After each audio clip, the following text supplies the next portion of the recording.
জনাকি যুগ কৰি পৰীক্ষাত লেখ পদ্মনাথ গোহাঁই বৰুৱা তেওঁ বৈচিত্ৰময় জীৱনৰ মূল কথা পৰে আত্মজীৱনীখনৰ এই গ্ৰন্থখনৰ লেখক ব্যক্তিগতৰ জীৱন কাহিনীৰ পৰিৱেশৰ স্বাধীনতা সংগ্ৰামী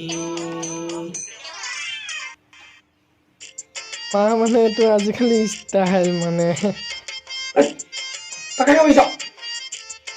ভালকে পঢ়ছো ভালকে পঢ় মইতো ভালকে পঢ়িছো না মইতো ভালকে পঢ়িছো আপুনি কিবা শুনিছে আজিকালি পঢ়াটো এনেকুৱা ষ্টাইলে আপুনি গম পায়ে দেখোন নাইনো কৈ থাকিব লাগে নে কোনে কৈছে এনেকে পঢ়ে বুলি ক'ত শুনিছ তই এনেকে পঢ়ে বুলি মোক ক তই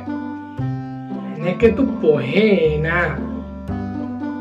কালি পঢ়ি মই ফেচবুকত দেখিছো ল'ৰা এটাই উঠি কিমান ধুনীয়াকে পঢ়ি আছে তাৰ মুখস্থ ৰখি গৈছে মই এনেকে পঢ়োঁতে আপোনাৰনো কিনো হৈছেনো কওকচোন মোক ক'ত দেখিছিল তই মানে পঢ়িব লাগে তই মানে এইবিলাক চাই থাক তই এনেকে পঢ়িলে কেইটা ল'ৰা পাছ কৰিছ এনেকে পঢ়িলে হা তই মোক কচোন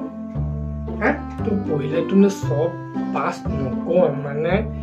ভাল লাগে মানে নিজক অলপ ফিল হয় মানে আপুনি বুজি নাপায় যাওক হ'ব দে তই যি কৰ কৰি থাক মই যাওঁ দে যাওক যাওক